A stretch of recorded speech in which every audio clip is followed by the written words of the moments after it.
Welcome back, everyone. So today I have a 2023 Tesla Model Y Performance, and I'm going to be giving you guys a POV tour, walk around and drive. Let's go ahead and get started. So the Model Y is Tesla's mid-size SUV. It is essentially a Model 3 but a little bit bigger. As you can see, it's got a very similar front, side profile, and rear of the Model 3. The difference is that this is a little bit taller, a little bit wider, and can seat up to 7 passengers. So the Model Y comes in a few trim levels, with the standard, the long range, and the performance in both rear-wheel drive and all-wheel drive. So a few cosmetic differences that the Model Y Performance has are these 21-inch, they call them Uber turbine wheels, with 275 tires in the rear and 255 tires up front, a small carbon fiber lip from the factory, and a red underline underneath dual motor. And another giveaway here are the bigger brake calipers that are red. Controlling your Tesla is either done from inside the car or using the app on your phone. From your phone, you're able to lock and unlock the car, activate climate control, open the charging port, and open the rear trunk hatch and the frunk. So to open up the frunk, you come to the app and press open. So since this is an EV, obviously there is going to be no engine up here. So you have a good amount of storage space where you can store some groceries, or if you're bringing home food and you want it to stay separate from the driver's compartment, you can store it up here. Here you can also refill your windshield washer fluid, and if your car needs to be towed, there's a tow hook underneath the mat here. And to close the frunk, you just bring it down and push it close. And coming to the rear of the Tesla, here we have the charging port on this side, and we have the trunk hatch. You can also open the trunk hatch by pressing the button in the center. So in the back of the Model Y here, we can see the interior. So we see that this is a 5-seater configuration, but you can also get the 7-seater configuration, which would add 2 seats here and here. And this is a retractable cover that folds up so you can load things in a bit easier. And if you'd like to remove it, it just folds up and comes out. So with the trunk cover removed, we can see that we have all the storage space here. We have a cubby on the right that goes all the way deep down that you can store quite a few things in. On the left, we have another cubby that's not so deep, but you can also store a good amount of things in there. We have a 12-volt power socket right here in the back wall of the trunk, and we have our seat reclining controls on the side. And the trunk actually has another storage compartment. If you lift up the strap here, we have an under trunk storage space, which is very deep, that you can store a lot of things in and carry everything you need. And to recline the back seats here, we can use these switches. Just give it a little push, and same for this. And they fold flat, leaving you with a very good amount of storage space, which you can use to haul bigger items. And now to close the trunk, you just come and press the automatic close button. All right, now that we've seen the outside, let's go inside and check it out. So getting in the Model Y is very easy. You come to the handle, push it with your thumb, grab it with your hand, and open it up. So here we are inside the Model Y. And one of the first things that you notice is the all-glass roof that goes all the way to the back seat. It is very different from a normal roof that is covered, and it takes some getting used to. But Tesla tints it from the factory quite a bit, so it's not too bright inside on a very sunny day. But overall, starting from the back, it is pretty comfortable. You have 3 full seats, all of them are heated, and they do recline a very little bit. On the side of the seat here, you can move it forward, starting from there, and then flatten it like that, which is a little more comfortable for the passengers in the back. In the middle seat here, you have a cup holder which pulls out, and space for a smaller person to sit, but there is no headrest here. Moving towards the front of the back seats, we have our seat pockets as well as small door cubbies, window control, and door open button. And in the middle here we have vents as well as some USB-C ports. Aside from that, there's not much else notable in the back. It's comfortable, it's doable for daily use, but for long road trips it might be a bit cramped. All right, now that we've checked out the back, let's go ahead and get into the front. So sitting in the front seats of the Tesla Model Y, everything is pretty well sorted. There's nothing out of the ordinary aside from there being no dash, everything being controlled from the center screen here. The steering wheel, you only have two main buttons. The left button / scroll wheel controls the volume and stereo system, and the right scroll wheel here controls your cruise control speed and your distance for adaptive cruise control. Coming back to the steering wheel, on the left side you have your turn signal stock and wiper controls, and on the right side you have your drive select. And moving to the left of the steering wheel here, you have your window controls, your door button, and your emergency release latch, which should only be used if the window is down a little bit, or else you might damage the trim. So all you do is just pull it up and it opens the door. Other than that, here we have a small door cubby with maybe a bottle holder. I don't think you should hold any drinks here. And moving to the center, we have two cup holders, two wireless charging pads, which sort of work, but the phone slips around a lot, so it doesn't always charge. And in the middle here, you have a large storage cubby with two USB-C ports and a center console cubby with a 12-volt socket right there.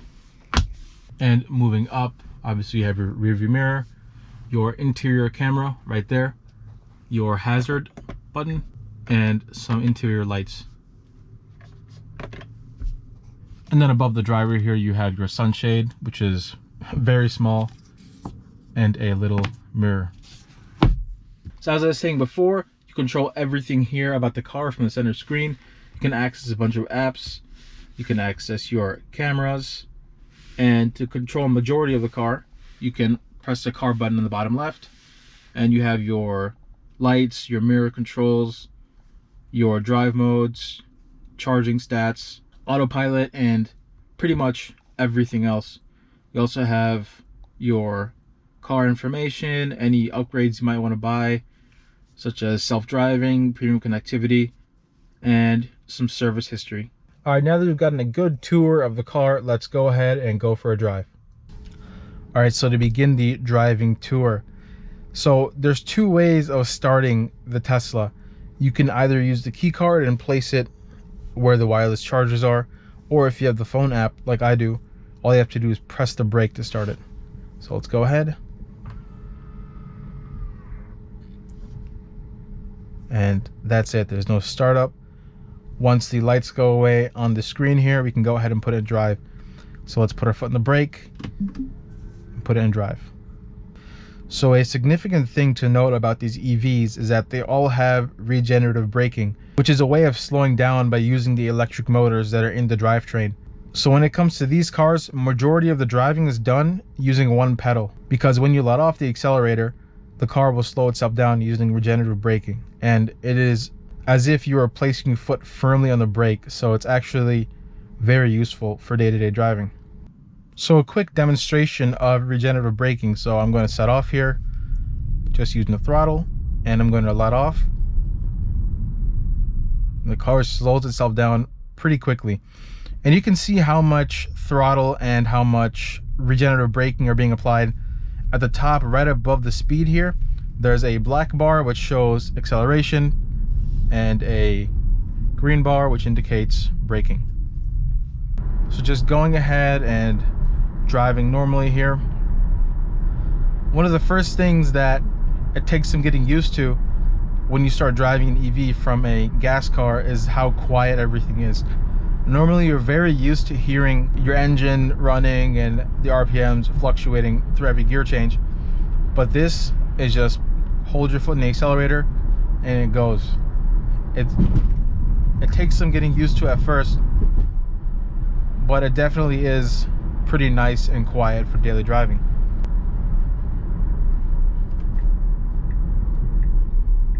So I just let my foot off the accelerator there, and the car slows itself down.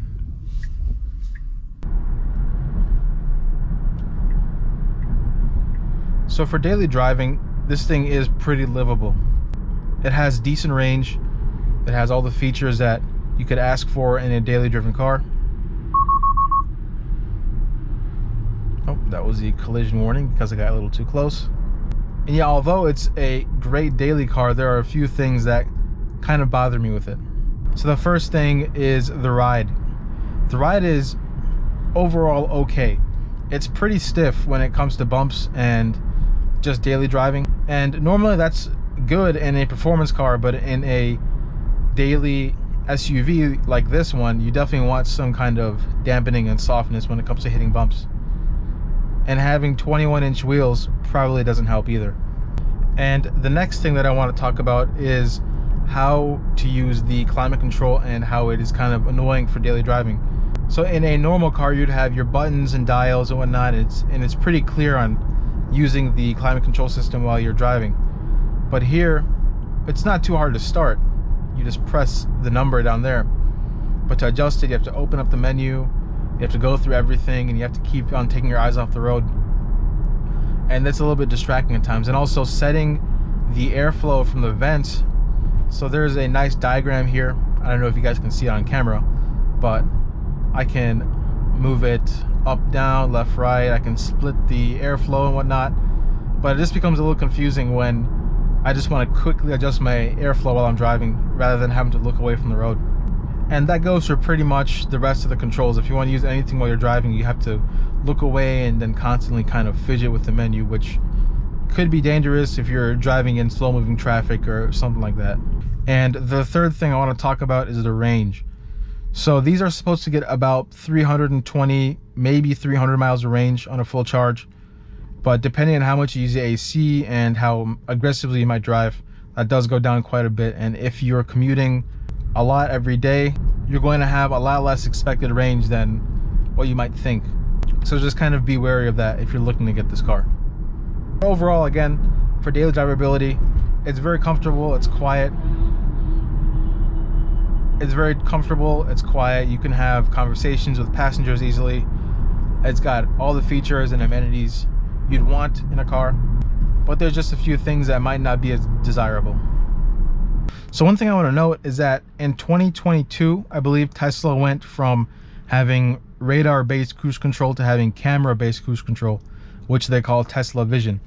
And it's still in the early stages, but I would much rather prefer radar cruise control than camera cruise control, because a lot of the times if the cameras are dirty or if it's raining, then the car gives a warning that it's unable to know the distances between other cars. So that is definitely a disadvantage when it comes to having a camera-based cruise control system. But despite that small change, the auto steer works pretty good. So to activate your cruise control and auto steer, cruise control, you push down on the Prindle stalk once, and a single chime lets you know that your speed is set. Take your foot off the accelerator and relax. And to set auto steer, you press it down 2 times. And 2 chimes lets you know that auto steer is on. And with auto steer, the auto wipers also come on, and sometimes during rain they might go pretty fast, but that's just a thing with it. And also another disadvantage with auto steer for some reason is that it doesn't brake. Maybe that's just because of the way that Tesla autopilot works, but you have to be watching out for red lights. Well, since we're at a standstill, I'll show you guys the acceleration that this thing has. So because it's an EV, it has the instantaneous acceleration, and because it's the Model Y Performance, it's got 457 horsepower and just shy of 500 foot-pounds of torque. So let's go ahead and get ready for this green.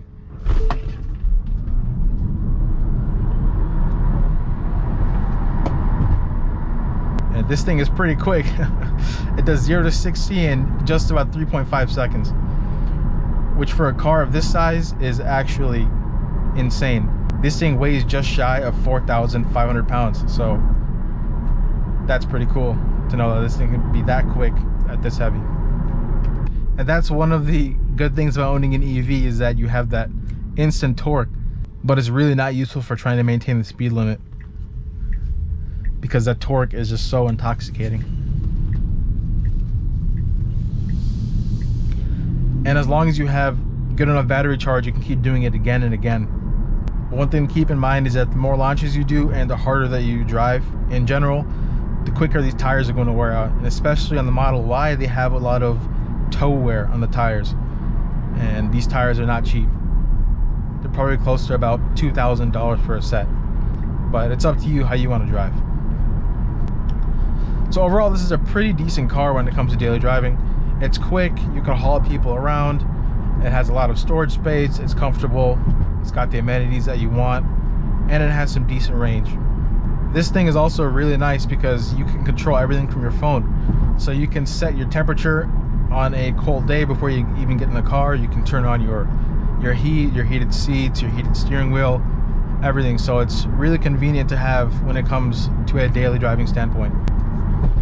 The only issue is that on longer trips, you might have to stop more frequently to charge up, because if you don't drive at an ideal speed, you're going to burn through a lot more charge than a gas car would burn through gas on a road trip.